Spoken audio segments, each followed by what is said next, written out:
All right, get ready, because today we're diving into a topic you guys requested, and let me tell you, it's a big one. We're taking a deep dive into SDG 7. Yeah, that's the Sustainable Development Goal, aiming to, make sure everyone has access to affordable, reliable, sustainable energy by 2030. Right. Sounds pretty good. But we're going beyond the headlines today, folks. We're going to uncover what's really happening with SDG 7 in Sub-Saharan Africa. And to help us break it all down, I've got an expert here who's walked us through some incredible research coming straight out of Stellenbosch University. Yeah. So think of this as your masterclass on energy access in the region. All the need-to-know insights, no filler. So why should you, dear listener, care about SDG 7 in Sub-Saharan Africa? Well, I think we can all agree that energy, it's kind of important, right? Yeah. It's the backbone of pretty much everything. Businesses need it. It lights up our homes. It literally saves lives in hospitals. And especially when we're talking about developing economies, access to energy can make or break a community's chance to thrive. Right. So no pressure, SDG 7, but the stakes are pretty high. So let's jump right in with part one, the reality check. Get ready for some eye-opening statistics, folks. I'm bracing myself already. What are we looking at? Well, this research and the 2021 Energy Progress Report, it paints a pretty stark picture. Globally, over 750 million people are still living without electricity. Wow. Yeah, to put that in perspective, that's more than double the entire population of the United States. That's incredible. And here's the real gut punch. 3 out of 4 of those people, they're in Sub-Saharan Africa. 3 out of 4. See, that's not just a statistic, that is a crisis. It's easy to just assume things are getting better, globally. Yeah. But you're saying that's not the full story. Exactly. While we see progress in other parts of the world, Sub-Saharan Africa is the only region where population growth is actually outpacing the rate of electrification. It's like we're trying to fill a bathtub with a teaspoon while the tap is running full blast. And for our listeners out there who are, interested in developing economies, this is crucial. We're talking businesses that can't grow, students struggling to learn after dark, healthcare facilities lacking the bare necessities. It's almost difficult to really grasp just how hard that daily reality is. It really is. It's easy to get overwhelmed by those numbers, but we're not just here to, define the problem. We want to understand it. So let's dig into the why. What's standing in the way of Sub-Saharan Africa keeping pace with SDG 7? This research, it doesn't just stop at the surface. It digs into 6 key themes that go way beyond those, kind of simple explanations we hear all the time. It's not always about just throwing more money at the problem, right? Right. So what's the first hurdle we need to clear on this quest for sustainable energy? Well, I think the first theme might actually surprise some people. It's collaboration. Okay. Achieving something as ambitious as SDG 7, it takes a real team effort. We need utilities, governments, regulators, even consumers, all on the same page. Yeah, everyone working together. It makes sense. You need everybody moving in the same direction with a shared vision. But we know that's easier said than done. Oh, absolutely. The research really highlights how fragmented these efforts are. Okay. One expert even described it as like trying to solve a puzzle, but everyone has a different picture of what the final image should be. Oh, wow. Yeah, you see conflicting priorities, miscommunication, and these siloed approaches that just really hinder progress. So, for example, you might have a utility company that's laser focused on expanding the electricity grid. Okay. But at the same time, the government is busy trying to attract, big international companies to invest in these massive renewable energy projects. But there's a disconnect, right? Right. What they're building might not actually line up with who really needs the energy or how they can actually access it. So we're talking about a lack of coordination, clashing priorities. What's the next big challenge we need to untangle? Affordability. Okay. Even when people, even when electricity is available in Sub-Saharan Africa, a lot of people they can't afford it. They can't afford to connect to the grid, or they can't afford to actually use enough electricity to make a real difference in their lives. That's a tough one. Yeah. How do you balance keeping electricity affordable for people while also making sure that utility companies have enough money to actually invest in the infrastructure and keep the lights on, especially in regions where incomes are, significantly lower? It's a real balancing act. And this research, it really digs into the concept of what they call cost-reflective tariffs. And essentially that means setting electricity prices that actually reflect the real cost of, generating and supplying that electricity. Yeah. And while that might make sense on paper, if those prices are too high, people just They can't afford it. Right. And then if the prices are too low to cover the costs, the utility companies, they can't invest in, expanding the grid or keeping the service reliable. It's a catch-22. A real catch-22. Exactly. And the research found that a lot of utilities are relying on what are called cross-subsidies. Okay. Basically, they charge higher prices to industrial customers or, more affluent households. And they use that extra money to offset the lower rates that they give to, lower income households. So some customers are essentially subsidizing the energy usage of others. Exactly. That sounds like a system that could create some tension. Oh, absolutely. It's not a perfect system. Yeah. What happens is sometimes those richer customers, they might say, well, you know what, I'm just going to get myself a diesel generator. Right. Or I'm going to install some solar panels on my roof. Right. I'm going to avoid those high tariffs. But then that shrinks the pool of people who are actually paying those higher rates to support the lower income households. It's a vicious cycle. That's exactly. And what I think is so interesting about this research is that it goes beyond those kind of the typical financial constraints we hear about all the time. It uncovers some less obvious but equally impactful roadblocks. What's the next layer we need to peel back here? Well, theme number 3 honestly surprised me a little bit. And it was the knowledge gaps. And not just where you might expect, like consumers not knowing enough about energy efficiency or things like that. We're talking about a lack of understanding of SDG 7 itself. Really? And often this is happening even among the people who are in positions of power within the energy sector. You're kidding. So the people who are responsible for actually implementing these goals, for making decisions about energy policy and infrastructure, you're saying they don't fully grasp what SDG 7 is all about.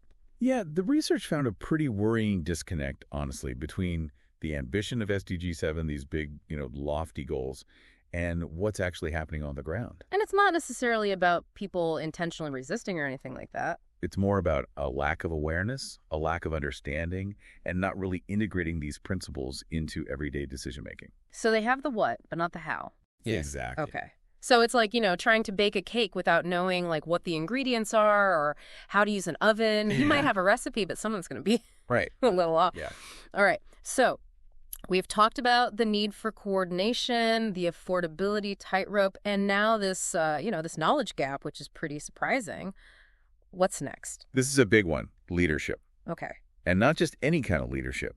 The research specifically calls for a new breed of leader in the Sub-Saharan African energy sector. Okay. We're talking about individuals who are, yes, technically skilled, but also they really, truly understand sustainability. They get it. They're not afraid to challenge the way things have always been done. And, they have to be able to adapt to all the complexities of this region and bring people together. So it's not enough to be like the renewable energy expert or the power grid guru. Yeah. You're saying these leaders, they need to be visionaries and diplomats and change makers all at the same time. That's exactly right. That's a tall order. The research really emphasizes the need for leaders who can bridge that gap between the big picture goals and the day-to-day reality. So, for example, imagine a leader who can not only secure the funding for, let's say, a new solar power plant, but they can also navigate all the social and economic factors on the ground to make sure that the local community actually benefits. Right. Making sure the energy is truly affordable and that people can actually use it. So understanding those nuances, the local context, the social impact, the economic realities. It's everything. It sounds like these leaders need to be pretty incredible, well-rounded people. Which begs the question, how do we find these, SDG superheroes? Are they just born with these, exceptional skills and qualities? Right. That's the big question. Where do we find these super-powered SDG champions? I mean, the research doesn't exactly give us a leadership factory, but it does talk about how important it is to, to nurture these skills and qualities. Right. Imagine mentorship programs, right? Where you've got these rising stars, these people who are passionate about energy, paired up with, seasoned sustainability experts. Right. Or even these cross-sector learning exchanges, where a utility executive can actually sit down and get insights from, say, a community organizer. Yeah. And we've got to elevate diverse voices in the energy sector. More women, more young people. It's about creating those pathways for leadership to emerge. Theme number 5. I have a feeling this one is going to resonate with a lot of our listeners. Are we talking about funding here? You already know, Yeah. financing is always a hot topic, Always. especially when we talk about development. But this research, it takes a really refreshing perspective on it because it's not just about needing more money. It's about how do we actually use the resources that are already out there? Okay, so unpack that for me. So are you saying there's like a secret stash of cash out there that's earmarked for sustainable energy projects in Sub-Saharan Africa that nobody knows about? You'd be surprised. Yeah. The research points to all these different sources, international development banks, impact investors, climate-focused funds that are ready to pour money into projects that align with SDG 7. Okay, so then what's the holdup? If the investors are there, ready to open up their wallets, why is it so hard to actually get these projects moving? Well, picture this. You're a utility company. Right. You've got this amazing idea for a renewable energy project. This is a game changer. Okay. But the process of actually applying for funding, it's like trying to get through a maze designed by like a committee of bureaucrats. Oh, no. Who are also terrified of any kind of risk. Yeah. That's often what it feels like. So the research, it points to bureaucratic hurdles, investors not really understanding the local context. And sometimes even just a lack of people within the utility companies themselves who know how to navigate, like the ins and outs of these really complicated financial systems. It's frustrating. Oh, it is. You've got all this potential, all this money that could be doing good, and it's just stuck. All right. That brings us to our final theme. What's the last piece of the puzzle we need to consider here? Well, the last theme brings us full circle, Okay. back to the utilities themselves. Because even with the most amazing goals, if the organizations responsible for making them happen aren't financially sustainable, it's not going to work. Yeah, you got to keep the lights on, literally. That's right. Sustainability can't come at the cost of, basic functionality. Exactly. And the research points to this really crucial tension that utilities in the region are facing. On the one hand, they're being told you need to provide energy to everyone, which often means expanding the grid, reaching these remote, often very poor communities. Which is expensive. Right. And then on the other hand, they're dealing with this pressure to keep those electricity prices low, especially with, that system of cross subsidies that we talked about. Right. So they're being pulled in like 3 different directions at once. Exactly. Expand access, keep it affordable. Oh, and by the way, can you do all that while also transitioning to more sustainable energy sources? Right. Which, let's face it, often have higher upfront costs. Yeah.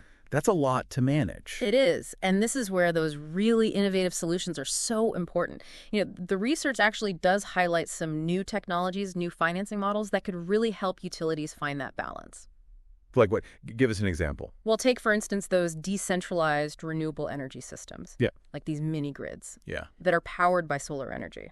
They can provide localized and honestly more affordable energy access to communities that the main grid just, can't reach. So thinking outside of that traditional grid, literally. Exactly. And I think this is where it's important for all of us listening to remember SDG 7. And it's not just this like abstract idea for, politicians and CEOs to talk about. Right. This is real life. It affects real people. It affects millions of lives. And as we've heard today, it's going to take a real team effort. Absolutely. So for those of you out there thinking, okay, this is all fascinating, but what can I do? The answer is a lot, actually. Even if you don't work in the energy sector, support those businesses that are committed to, renewable energy. Talk to your elected officials. Make sure that sustainable development is a priority. And sometimes the biggest impact you can make is just by educating yourself and the people around you about these really complex issues. Right. Every little bit makes a difference. Well, that wraps up our deep dive into SDG 7 in Sub-Saharan Africa. We covered a lot today. It's a complex topic. No easy answers. But by shining a light on the challenges and acknowledging those points of hope, we can all contribute to a brighter and a more sustainable future. I agree. So until next time, keep asking those tough questions. And as always, thanks for joining us on this deep dive.